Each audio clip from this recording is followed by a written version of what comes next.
And so I started actively researching. So one way Bitcoin changed me is it had me go down the rabbit hole, and I started studying economics, Austrian economics, right? Bitcoin led me to read Murray Rothbard, A History of Economic Thought, and to read Conceived in Liberties. And then it led me to go back and reread all of world history. And then it led me into 1,000 podcasts.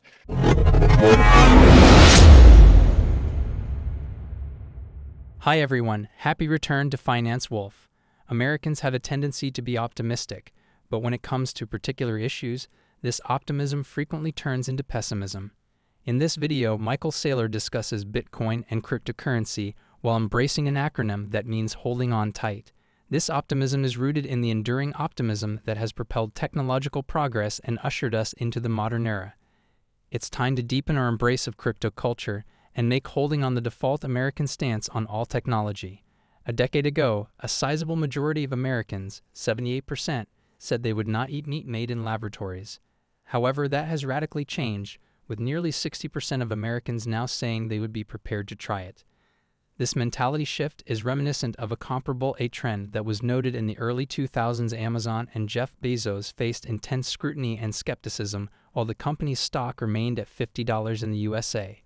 Expressed doubts that Amazon.com would ever recover to its almost $600 share price of just 2 years ago, and several expressed less hope for the company's future financial success. Malcolm Burko voiced concerns about the current Amazon leadership, implying that their choices might cause the company to experience financial difficulties. However, in the face of market fluctuations and criticism, Jeff Bezos, the CEO, remained unwavering in his belief in Amazon's potential. And today the company is a billion-dollar empire, a testament to his unwavering confidence. Apple is, however, facing skepticism from some quarters. In a society that is frequently quick to reject new ideas, Steve Jobs remains steadfast in his vision, converting seemingly defective prototypes into famous innovations. Steve Ballmer of Microsoft and one of Apple's founders questioned the influence of the iPhone and massage. By adopting this perspective, we embrace a future where groundbreaking innovations are not just possible but likely will occur. The crypto community embodies this unwavering optimism, acknowledging that imperfect technology can evolve into something impactful, as we have seen with the transformation of imperfect blockchains into revolutionary innovations. The whole mentality serves as a reminder that progress is often accompanied by failures and imperfections. It also encourages us to invest not only our resources, but also our faith in the transformative power of technology. It's time for the rest of America to fully adopt a culture that emphasizes tenacity, resiliency, long-term thinking, and many other qualities Michael Saylor talks about, so please watch the entire video, like and share it, and subscribe to our channel, Finance Wolf. Well, first we were looking for a defensive strategy, right? And so my first experience with Bitcoin was this was a defensive treasury strategy I could use to save my company. And so I studied enough to conclude I could buy it. And so after I did that, I realized, wow, there's a lot more to Bitcoin than just digital gold, just making a digital technology investment. And so I started actively researching. So one way Bitcoin changed me is it had me go down the rabbit hole, and I started studying economics, Austrian economics, right? Bitcoin led me to read Murray Rothbard, A History of Economic Thought, and to read Conceived in Liberties. And then it led me to go back and reread all of world history. And then it led me into 1,000 podcasts.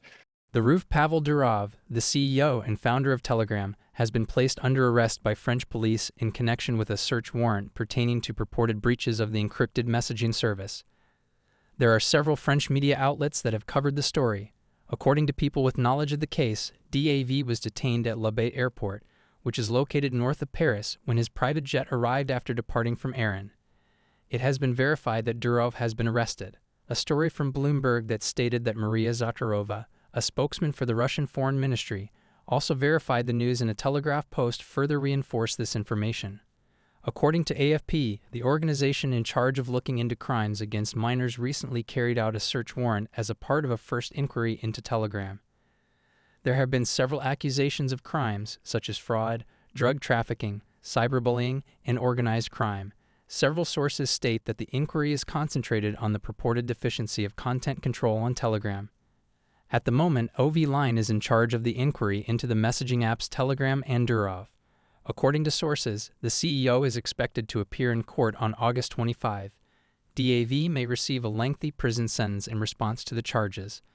In an interview with Carlson, Durov revealed that U.S. security agencies, especially the FBI, had been paying undue attention to Telegram whenever he visited the nation. Durov even claimed that on his most recent visit, U.S. officers tried to hire one of his engineers without telling him, saying they were curious about the open-source libraries integrated into the Telegram app and wanted to persuade the engineer to use specific open-source tools that might be used as backdoors. When Durov entered the U.S., he told Carlson that he would often be questioned by FBI agents about the messaging service's operations. Now let's return to the Michael Saylor interview. And then it led me to, to listen to dozens of podcasts, on Bitcoin development and study the Bitcoin wars, and then start thinking about, and then it led me to think about the rest of the crypto industry. And then it led me to go back and listen to every word uttered by Gary Gensler, in a class he taught at MIT 2 years before I even knew I cared about Bitcoin. And pretty soon you're reading books you wouldn't expect to read. You're reading every bill about the crypto industry going through Congress. So it sucked me into the state of being a student again. And most of the time, you think once you're past the age of 20-something, you're not a student anymore, right? You don't need to be a student. And Bitcoin taught me that I really needed to go back and relearn everything. I needed to relearn economics. I needed to relearn politics. I needed to relearn, technology. And then and that led me to go back and look at my own company again and say, maybe I need to rethink how we're going to use this. And that led us to issuing convertible bonds to buy Bitcoin. And that led us to thinking about issuing equity to buy Bitcoin. That led us to thinking, well, it's not enough that we learn how to do it. We need to educate other corporations on how to do it. When I discovered Bitcoin, or when I first bought Bitcoin, I was ready to retire. I thought I had served more than 30 years as a public company CEO. I thought, I have nothing left to prove in the world. There's not much for me to do. I'll just go ahead and retire and gracefully disappear from history. And Bitcoin plopped itself into my life and first teased me and then seduced me. And then it dragged me onto that stage today.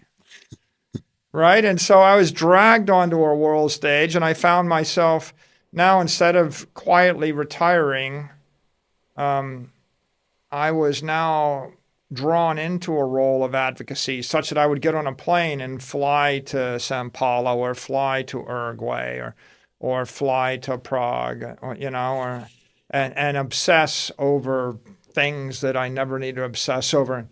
And go back on CNBC or go on Fox, go on television, and or sit down and record 1,000 hours of podcast. And these are all things that I discovered late in life. I would say I'm a late bloomer, right? Like I'm much older than the average Bitcoiner, right? And so it's like, how did this all happen? And I think it's Bitcoin inspired me, maybe inspired me, catalyzed me. So it changed how I spend my time. It changed my intellectual interest. It changed our corporate strategy, and it gave me a mission, and I felt compelled to do it, right? Bitcoin serves us all up a mission if we listen carefully to what it has to tell us. On August 24, Elon Musk, the founder and former owner of Tesla, posted a video of an earlier interview between DV and independent journalist Tucker Carlson on social media. In the video, Musk used the hashtag freedom. According to Musk, the acquisition of Twitter has benefited both free speech and technological innovation. Vitalik Buterin, a co-founder of Ethereum, also offered his opinions on the subject in response to a post made by American investor and entrepreneur BAGI Stason VN. He noted that while he had previously been concerned about the encryption standards of Telegram, he found the initial information about the charges against the platform to be extremely concerning for the future of software and freedom of communication in Europe. As the story developed, more well-known people commented on it as Telegram began to gain traction on the social media network. Following Durov's arrest, American politician Robert Kennedy, who halted his presidential candidacy in August 2024, emphasized the significance of defending platforms that preserve the principles of free speech and privacy. If this video has taught you anything, please hit the like button. And please subscribe to our channel, Finance Wolf, so that we can meet in the upcoming video.